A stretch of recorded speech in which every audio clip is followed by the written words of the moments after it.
जय हिंद दोस्तों, मैं अनूप कुमार आपका अपने YouTube चैनल जय काव्य अकेडमी में फिर से एक बार स्वागत करता हूं। आज मैं फिर करंट अफेयर के कुछ महत्वपूर्ण क्वेश्चंस को लेकर आपके सामने प्रस्तुत हुआ हूं। तो आइए बच्चा, समय न व्यर्थ करते हुए देखते हैं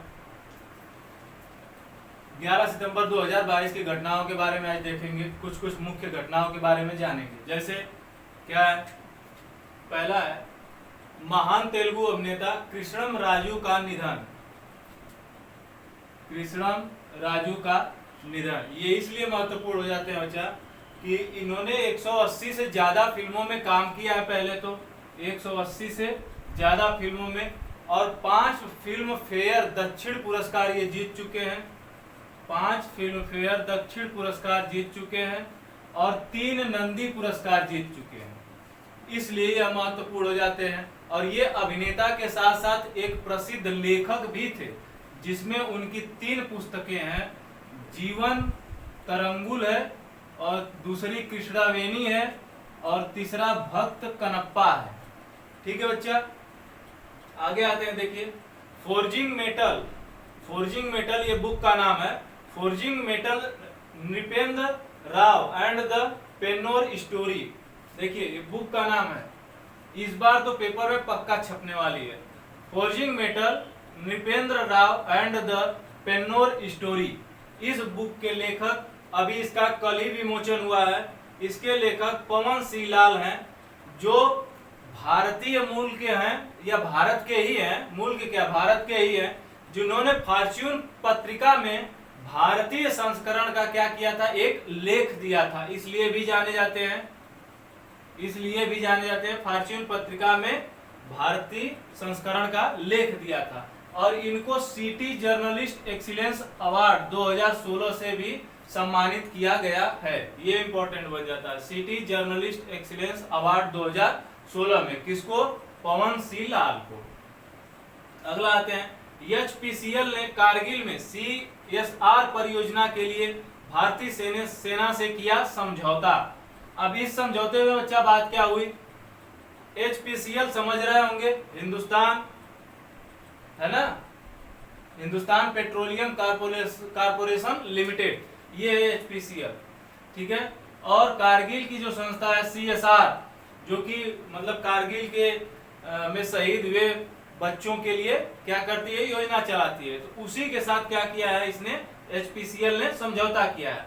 इसकी विशेष बात क्या है कि कम विशेषाधिकार वाले बच्चों को या छात्राओं को, ज्यादातर इसमें बच्चियों को केंद्रित किया गया है, तो कम विशेषाधिकार वाली छात्राओं को एक बेहतरीन तरीके से प्रशिक्षण देना।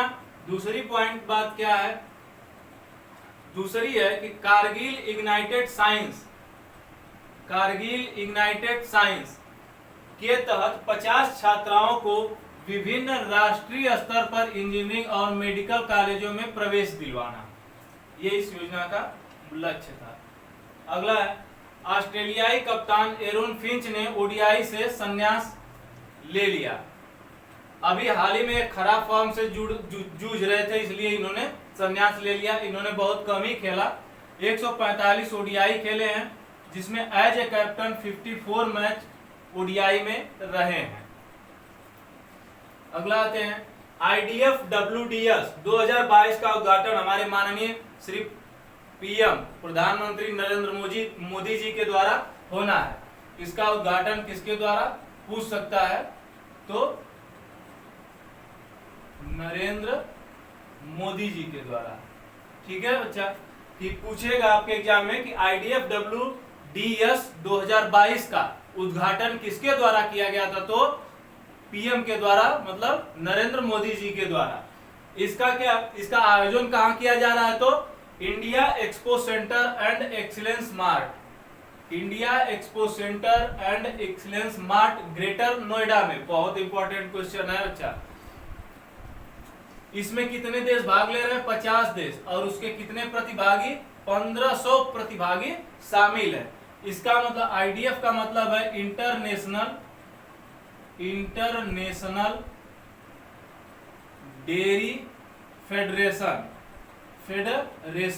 और WDS का मतलब है world dairy world dairy summit, क्या बच्चा, समिट, ठीक है। अगला आते हैं, देखिए रणजी ट्रॉफी का पहली बार मेजबानी कौन सा राज्य करेगा, तो सिक्किम करेगा, यह पहली बार करेगा।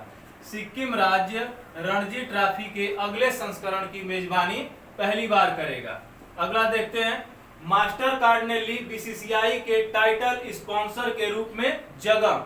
ये देखिए इंपॉर्टेंट बन जाता है। मास्टर कार्ड जो है, ये आप लोग जानते हैं कि डेबिट क्रेडिट कार्ड को एक्सेस करने वाली एक कंपनी है जो इंटरनेशनल ब्रांडिंग करती है। तो मास्टर कार्ड जो है वो बीसीसीआई के टाइटल स्पॉन्सर के रूप में, जो खिलाड़ियों के ऐसे कंधे पे या यहाँ पे चेस्ट पे लिख के आता है ना, जैसे कि पहले पेटीएम आता था, अब मास्टर कार्ड आएगा, ठीक है। तो वही पेटीएम को रिप्लेस किया और मास्टर कार्ड ने उसको जगह ली।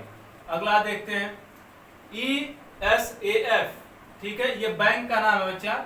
ESAF स्मॉल फाइनेंस बैंक ने पहला ट्रांसजेंडर समुदाय के लिए अकाउंट लॉन्च किया, अकाउंट योजना लॉन्च की। कौन सी बच्चा, ट्रांसजेंडर समुदाय के लिए अकाउंट खोलने की योजना लॉन्च किया, जिसका हेडक्वार्टर थ्रिसूर में है, जो कि केरला में पड़ता है, ठीक है। और इसकी स्थापना बच्चा 10 मार्च 2017 को हुई थी। ये देखिए लिखा हुआ है यहाँ पे, आपको देख सकते हैं। और 2 दिवस हम आज लेके आए हैं आपको। विश्व आत्महत्या दिवस, जो कि मनाया जाता है 10 सितंबर 2022 को, और एक है विश्व फिजियोथेरेपी दिवस, जो कि मनाया जाता है 8 सितंबर 2022 को। अब इसमें देखिए, विश्व फिजियोथेरेपी क्या कहते हैं, ये इसलिए मनाया जाता है ताकि लोगों को फिजियो से संबंधित समस्याओं से जागरूक किया जाए, और योग के माध्यम से या फिजियोथेरेपी के माध्यम से उनको स्वस्थ किया जाए। और दूसरी बात है, विश्व आत्महत्या दिवस 10 सितंबर 2022 को आयोजित किया जाता है प्रत्येक वर्ष। तो यह इसलिए कि जो लोग अवसाद से ग्रसित व्यक्ति हैं, या जो लोग अपनी जिंदगी से जूझ रहे हैं और आत्महत्या करने की सोच रहे हैं, तो उनको एक नए सपने दिखा के उनको जिंदा रखने की कोशिश करने की योजना है, या वैश्विक स्तर पे आत्महत्या कम करने के लिए यह अभियान चलाया जाता है, और इसीलिए विश्व आत्महत्या दिवस का आयोजन भी किया जाता है। तो ये दोनों इंपॉर्टेंट हैं। विश्व आत्महत्या दिवस 10 सितंबर 2022, विश्व फिजियोथेरेपी दिवस 8 सितंबर 2022। तो थैंक यू बच्चा, आज के लिए बस इतना ही। ये रहे बेहतरीन क्वेश्चन आज के करंट अफेयर के। चलिए बच्चा, चैनल को सब्सक्राइब, लाइक और शेयर दबा के करते रहिए, और खुश रहिए, मस्त रहिए, दबा के पढ़ते रहिए। जय हिंद बच्चा, जय जय काव्य अकेडमी।